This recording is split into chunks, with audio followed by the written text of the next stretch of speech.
രാജ്യതലസ്ഥാനത്തെ തെരുവുകളിൽ മാസങ്ങളോളം നീണ്ട പ്രതിഷേധങ്ങൾ. ലോക കായിക വേദികളിൽ വരെയും ചർച്ചയായ വിവാദം. ഇന്ത്യയുടെ ഗുസ്തി ചരിത്രത്തിൽ മായാത്ത മുറിവായി മാറിയ കേസ്. വനിതാ ഗുസ്തി താരങ്ങളെ പീഡിപ്പിച്ചെന്ന പരാതിയിൽ ഗുസ്തി ഫെഡറേഷന്റെ അധ്യക്ഷനും BJP MPയുമായിരുന്ന ബ്രിജ്ഭൂഷൺ പ്രതിക്കൂട്ടിലായതാണ്. ആ വിവാദം അദ്ദേഹത്തിന്റെ രാഷ്ട്രീയ ഭാവിയെയും കായിക ഭരണത്തിലെ സ്വാധീനത്തെയും ചോദ്യം ചെയ്തു. ഫെഡറേഷൻ അധ്യക്ഷസ്ഥാനം നഷ്ടമായി. തെരഞ്ഞെടുപ്പിൽ സീറ്റ് പോലും നിഷേധിക്കപ്പെട്ടു.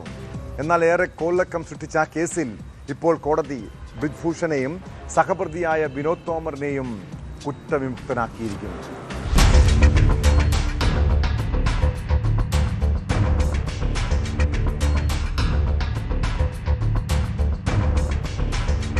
ബ്രിജ്ഭൂഷൺ സിംഗിന്റെ ഔദ്യോഗിക വസതിയിലും ഫെഡറേഷൻ ഓഫീസിൽ വെച്ചും വിദേശ രാജ്യങ്ങളിൽ വെച്ചും ലൈംഗികാതിക്രമം നടന്നിട്ടുണ്ടെന്നായിരുന്നു താരങ്ങളുടെ പരാതി. ഇതിനെ തുടർന്ന് ഡൽഹി ജന്തർ മന്ദറിൽ വിനേഷ് ഫോഗട്ട് അടക്കമുള്ള ഗുസ്തി താരങ്ങൾ നടത്തിയ ശക്തമായ സമരത്തിന് പിന്നാലെയാണ് ഡൽഹി പോലീസ് കേസെടുത്ത് അന്വേഷണം ആരംഭിച്ചത്. തുടർന്ന് 2023 ജൂൺ 15-ന് 1500 പേജുള്ള കുറ്റപത്രം കോടതിയിൽ സമർപ്പിച്ചിരുന്നു. വർഷങ്ങൾക്ക് ശേഷം നിയമ നടപടികൾക്കും വാദപ്രതിവാദങ്ങൾക്കും ഒടുവിലാണ് ഈ കോടതി വിധി പുറത്തുവന്നിരിക്കുന്നത്. നീണ്ട 3 വർഷത്തെ വിചാരണയ്ക്കും പ്രോസിക്യൂഷൻ ഭാഗത്തു നിന്നുള്ള 32 സാക്ഷികളുടെ വിസ്താരത്തിനു ശേഷമാണ് നിർണായക വിധി. കുറ്റപത്രം സമർപ്പിച്ചതിനു ശേഷം നൽകിയ പുതിയ മൊഴിയിൽ പ്രായപൂർത്തിയാകാത്ത പരാതിക്കാരിയും പിതാവും ആരോപണങ്ങൾ പിൻവലിച്ചതോടെ 2025 മെയ്യിൽ കോടതി പോക്സോ കേസ് റദ്ദാക്കി പോലീസിന്റെ അന്തിമ റിപ്പോർട്ട് അംഗീകരിച്ചിരുന്നു.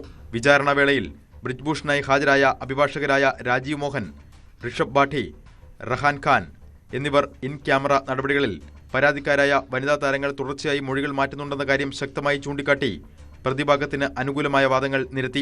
കോടതി വിധിയെ സ്വാഗതം ചെയ്തുകൊണ്ട് ബ്രിജ്ഭൂഷൺ ശരൺ സിംഗ് രംഗത്തെത്തി. താൻ ആദ്യഘട്ടം മുതൽ നിലനിർത്തിയിരുന്ന നിരപരാധിത്വം കോടതി അംഗീകരിച്ചെന്ന് അദ്ദേഹം പറഞ്ഞു.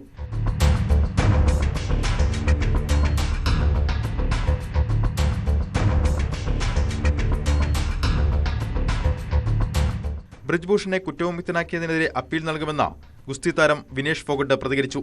കേസിന്റെ തുടക്കം മുതൽ സംസ്ഥാന സർക്കാരും മറ്റ് സംവിധാനങ്ങളും ബ്രിജ്ഭൂഷണൊപ്പമായിരുന്നു. ഭരിക്കുന്ന പാർട്ടിയുടെ നേതാവിനെതിരെ പരാതി ഉന്നയിക്കാൻ ഏറെ ധൈര്യം സംഭരിക്കേണ്ടി വന്നു. സർക്കാരിലെ സ്വാധീനവും രാഷ്ട്രീയത്തിലെ സ്വാധീനവും ബ്രിജ്ഭൂഷൺ ഉപയോഗിച്ചു. ലൈംഗിക പരാതി നൽകിയ പെൺകുട്ടികളെ ഭീഷണിപ്പെടുത്തി. എന്നിരുന്നാലും അവസാനം വരെ ഗുസ്തി താരങ്ങൾ പോരാട്ടം തുടർന്നെന്നും വിനേഷ് ഫോഗട്ട് പ്രതികരിച്ചു.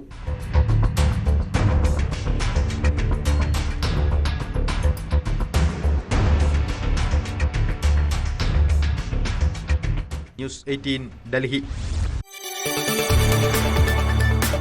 കൂടുതൽ വാർത്തകൾക്ക് news 18 Keralam YouTube channel subscribe ചെയ്യുക.